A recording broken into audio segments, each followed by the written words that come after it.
Du coup, Johan Koval, aujourd'hui 37 ans, j'ai 47 sélections en équipe de France, en passant par le cross-country, le 1500 mètres, le 3000 steeple, le semi-marathon, et j'espère dans le futur une sélection sur marathon. Donc je suis 2 fois olympien à Londres sur 1500 mètres, à Rio sur 3000 mètres steeple où j'ai terminé 5e, et je suis également champion d'Europe 2014 du 3000 mètres steeple, et champion de France à multiples reprises. Je n'ai pas compté exactement le nombre de fois où j'ai des médailles sur différentes disciplines cross-court, 1500 indoor, outdoor, 3000 steeple, et c'est déjà bien. Et salut les sportifs, j'espère que vous allez bien, bienvenue dans cette nouvelle vidéo. Aujourd'hui on se retrouve avec Johan Koval et on va se poser cette question: comment il est passé de 2h27,59 au marathon de Londres à 2h14,56 au marathon de Paris. Donc comment il a gagné 13 minutes sur le marathon de 2022 à 2023. Donc j'espère que vous êtes chauds les sportifs, car à la fin aussi on aura la destination de son prochain marathon. Bon visionnage, c'est parti. Le premier a été un peu chaotique, une préparation minutieuse, millimétrée, peut-être trop millimétrée. J'en parle dans mon livre d'ailleurs pour l'anecdote, où j'ai voulu être trop pointilleux sur tous les secteurs: sommeil, alimentation, hydratation, entraînement, qualité d'entraînement, récupération. Enfin, je faisais des soins tous les jours de récup, je pesais mes légumes, je pesais mon alimentation, je quantifiais mes heures de sommeil. Enfin, c'était tout dans l'extrême, tout était contrôlé à un point que je pense que je suis arrivé à directement un peu usé, même si toute la préparation s'est parfaitement passée. J'ai enchaîné des semaines à plus de 200 km ici même à Fourmeux, avec des intensités beaucoup plus conséquentes qu'à mon habitude. Et c'est ce que je vais modifier sur la suite, c'est que le premier a été tellement dans la précision et dans la qualité et dans la quantité aussi, que je vais modifier ça sur le deuxième. C'est-à-dire que j'ai eu beaucoup de runs dans mes semaines à 200 qui étaient aux alentours des 4,15, voire 4,0, là où aujourd'hui j'ai repris des runs à 5, 5,10, 5,30 même des fois quand je suis en famille. Et je pense que ça, c'est ce qui me caractérise, c'est que d'avoir une préparation avec beaucoup de kilomètres à basse intensité et quelques séances où je me transcende un peu à l'entraînement. C'est ça qui fait en gros le bon ratio de mon entraînement. Et c'est ce que j'ai un peu fait sur le deuxième, donc je l'ai pris un peu avec plus de légèreté, plus de simplicité, et du coup je fais 2,14,57 à Paris en 2022 sur une édition qui était assez délicate parce que les derniers 6 kills étaient différents d'habitude, donc un peu plus dur, mais je fais quand même un bon chrono, donc je reste sur 2 marathons et un chrono à 2,14,57 aujourd'hui, donc 2,26, 2,14,57. Si je regagne autant de temps sur le troisième, ça risque d'être beau. Je pense que j'ai mal fait, enfin c'est vraiment ça, pour moi c'est vraiment c'est pas la quantité, c'est la qualité de l'entraînement. C'est que dans ces 200 bornes, il y avait, je mets un exemple dans mon livre, hein, c'est pas pour faire la promo mais j'en parle très bien, c'est qu'il y a une semaine type où j'ai 3 séances de piste avec un 10 000 tests dans la semaine, où je fais 20 et quelques sur la piste ici à Fourmeux. Donc pour tous ceux qui connaissent, courir déjà rien qu'1 kilo à 20 à l'heure ici, c'est conséquent.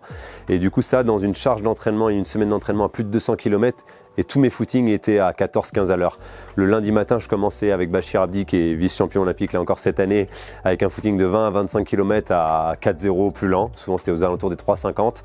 Et ça, c'était que le début de la semaine. Après, il y avait des muscus, des côtes, de la piste donc 3 fois par semaine, du tempo le dimanche. J'ai aussi fait à Matmal 1500 mètres d'altitude, 33 km à 3,24 en chaussures légères, sans carbone. Et ça, par exemple, pour moi, c'était, je pense, trop d'un coup. Je pense que je suis capable d'encaisser ça, mais ça a été trop d'un coup sur ces 3 semaines, 4 semaines consécutives, plus le reste qui était trop calibré. Du coup, ça a fait la défaillance du marathon. En fait, j'ai eu des douleurs. J'ai eu un point de côté, ça m'arrive malheureusement régulièrement sur le long, que j'arrive pas encore à trouver la cause. Et j'ai eu des douleurs que j'ai jamais eues suite à ce point de côté. Donc je me suis arrêté marcher, je suis allé aux toilettes, j'ai eu mal dans le bas du dos. Ça m'est jamais arrivé en compétition ou à l'entraînement. Donc des choses que mon corps a provoquées par répercussion. Et que du coup je vais essayer de bien travailler pour ne pas avoir ces séquelles sur les prochaines compétitions à venir. J'ai toujours été assez consciencieux dans l'alimentation. Ça s'appelle pas hyper protéiné, mais j'ai dès le matin de la protéine au petit déjeuner, j'ai des œufs, de la viande blanche, et à chaque repas j'essaie d'avoir ou du poisson ou des œufs ou de la viande rouge, de la viande blanche. Enfin, j'essaie vraiment d'avoir de la protéine animale ou poisson à chaque repas. Donc ça a toujours été. Après, je fais des cures de compléments alimentaires en fonction des prises de sang si je vois que je peux avoir des défaillances. Et de temps en temps, je joue la sécurité aussi, et quand je monte en altitude, je prends du fer pour essayer aussi de ne pas être en anémie et d'avoir trop de défaillances. Mais après, je pense que une bonne alimentation bien régulière sur toute l'année permet aussi d'avoir, comme hier soir, une petite pizza occasionnelle de savoir déconnecter, ça fait du bien. Chose que je n'ai pas su faire avant le marathon de Londres parce que je faisais attention à tout et même le café où il y avait le petit chocolat avec le café, ben, je m'autorisais pas à manger le chocolat. C'est fou, mais je m'étais mis trop dans l'extrême de tout bien faire et être trop dans la restriction, ça a été le trop dans le trop. Je pense que c'est comme tout dans la vie, c'est savoir être consciencieux dans ce qu'on fait et d'avoir la notion de bien faire. C'est comme pour l'éducation de mes enfants et leur évolution et les faire grandir correctement et sainement. Ben, manger, si on peut bio, c'est plus facile forcément quand on a des légumes ou des fruits à disposition et à proximité. Mais essayer d'avoir bonne conscience et de manger équilibré tout simplement. Des fruits, des légumes, des céréales, enfin d'avoir des produits frais, des produits locaux et de temps en temps garder la notion de plaisir. Ça c'est important et quel que soit son niveau je pense sur marathon. Alors le premier, j'avais mis des gels sur toutes mes gourdes parce que je voulais en prendre au 10, au 20 et au 30 et par peur de ne pas en avoir, j'en ai mis sur toutes les gourdes. J'avais fait créer un short avec Decathlon où je l'ai encore d'ailleurs aujourd'hui, où j'ai 2 poches derrière pour mettre 2 gels de secours au cas où on me prenne mes ravitaux. Finalement j'ai quand même loupé un ravito, j'ai pris celui de l'anglais au 25e là où j'ai le point de côté. Et justement, j'ouvre mon gel un peu trop rapidement. Enfin, rapidement, je le bois assez vite dans le stress et j'ai pas d'eau derrière. Il me tend sa gourde avec un... Lui, il prenait une autre marque que la mienne. Du coup, c'était un goût qui était complètement différent de mon gel. Du coup, ça fait un mélange un peu bizarre. J'ai eu le point de côté suite à ça. Je sais pas si c'est ça qui a joué, mais ça m'a laissé le doute. Et du coup, le marathon de Paris qui a suivi, je l'ai fait qu'à la boisson d'effort. J'ai pas pris de gel, donc que à la boisson d'effort. Je pense que j'arrive à faire de grosses séances à jeun, des bons footings à jeun en étant bien. Et je suis pas certain que dans ma dépense énergétique, j'ai besoin d'avoir énormément d'apports pendant l'effort. Si je mange bien avant et que je suis régulier aussi et que j'arrive à prendre de la boisson Iso Plus tout au long de l'effort, voilà, intervalle régulier tous les 5 kills. Je suis quasiment persuadé que je peux aller au bout du marathon. La preuve, c'est ce que j'ai fait à Paris, je bats quand même mon record. Mais sur le prochain, c'est la question justement. Est-ce que je réintègre des gels ou est-ce que je reste simplement à la boisson d'effort? Je vais le travailler déjà à l'entraînement parce que comme toute chose, c'est pas du jour au lendemain que j'arrive sur la course et je me pointe avec une nouveauté comme ça du jour au lendemain. Je pense que c'est comme tout, il n'y a pas de règle pure et dure, c'est propre à chacun. C'est comme l'entraînement. L'entraînement de mon premier marathon, j'ai pris du Bachir, j'ai pris du Nicolas Navarro, du Yohan Durand, du Hassan Chadi. J'ai un peu fait à ma sauce. Et finalement, c'est pas ce qui correspond à Yohan Koval. Et du coup, c'est ce que je te disais sur la suite. Je vais essayer de modifier et faire par rapport à ce qui a été mon point fort tout au long de ma carrière, c'est-à-dire de la différence entre mon intensité de travail et mon intensité de récupération. Et ça, pour moi, c'est intéressant d'avoir un gros ratio. Et c'est pareil dans l'alimentation, dans les gels et tout ça. On a chacun nos propres besoins, nos propres dépenses. Il y en a qui vont dépenser plus de calories que d'autres et qui vont avoir besoin d'un gel plus régulièrement. D'autres sur lesquels ça va pas passer, ils vont peut-être manger une banane alors que certains, la banane, ça va être une indigestion complète. Certains vont boire un verre de coca. Enfin, c'est vraiment propre à chaque profil et surtout à l'envie. Et c'est comme tout, ça se teste à l'entraînement. On teste à l'entraînement pour arriver prêt en compétition. J'ai déjà commencé, là je suis à peine en reprise pour la préparation de mon futur marathon. Et j'ai déjà commencé sur certaines séances à attraper la gourde et à boire pendant l'effort. C'était des allures aux alentours des 2,55, ça a été violent parce que c'est pas mon allure marathon. Mais juste de se préparer à boire 1 ou 2 gorgées en courant, on constate que les pulses montrent entre 3 et 5 pulses à la prise de boissons ou de gel et du coup ça se travaille ça aussi à l'entraînement, donc c'est voilà, propre à chacun comme toute chose, il n'y a pas de science infuse là-dessus, il faut vraiment tester ce qui nous correspond. Alors moi j'aime bien la 2 x 10 kills que j'ai eu faite ici, d'ailleurs pour l'anecdote record du lac Strava, le tour de Matmal, la 2 x 10 kills, ouais, J-15 du marathon. Après je suis pas encore un pro au marathon en n'ayant fait que 2, c'est délicat de se positionner vraiment comme un expert de la distance, mais dans ce que je constate, c'est voilà, ça va être le maximum de distance, enfin de charge en quantité sèche, c'est-à-dire 10 kills. Après, avec Christelle Donné qui avait mis un peu le nez dans ma prépa pour aider mon entraîneur sur le deuxième, on a fait 4 fois 6 km, donc plus long finalement sur la durée, mais dans des efforts moins longs en direct. Ça s'était bien passé aussi. Mais pareil, encore une fois, j'ai mon mode pistard en tête. En fait, c'est pour ça que je suis revenu sur piste un peu cet été. Après mon passage sur marathon, c'est que j'ai une foulée qui est aérienne, qui est classe. Non, je vais rigoler. Non, mais trêve de plaisanterie, quand je me filme justement et qu'il y a des gens qui me filment sur la piste et que je vois ma foulée par rapport aux autres marathoniens, mis à part Félix Bourg, qui est hors norme pour moi, j'ai la foulée la plus aérienne du circuit français et des marathoniens français. Et du coup, c'est ce qui m'a fait revenir sur piste. Parce que je pense que j'ai pas encore la foulée adaptée pour le marathon et ça, il va falloir que je travaille aussi. C'est pour ça que je suis revenu cette année. En fait, je suis revenu dans l'espoir de faire les Jeux sur 3000 steeples. J'ai eu un accident de vélo assez tôt dans la saison qui a fait que j'ai pris du retard, 1 mois et demi de retard à peu près. Et je suis arrivé en forme 1 mois et demi trop tard. Donc les limites de sélection étant passées pour les Jeux, j'ai fini ma saison sur un 5000, plaisir. Et je fais 13-18 à 37 ans. C'est ce que je disais, je souhaite à beaucoup de personnes de courir à ces allures-là, à cet âge-là. Et ça m'a montré que j'étais encore dans le game et dans le haut niveau parce que 13-18 c'est un très gros chrono.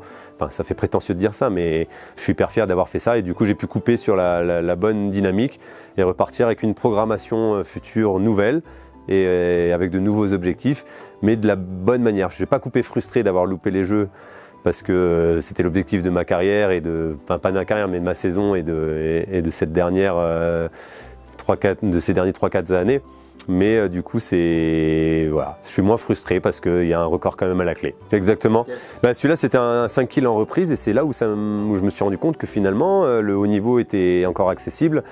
Je fais ce 5 kg, je fais 13,44, donc un bon chrono avec les meilleurs Français. Et ensuite, je pars en stage au Kenya et là, mon coach me dit, à mon avis, tu vas courir vers les 7,50 en salle. Si c'est ça, les 8,15 cet été sur steeple, on est dans la bonne dynamique.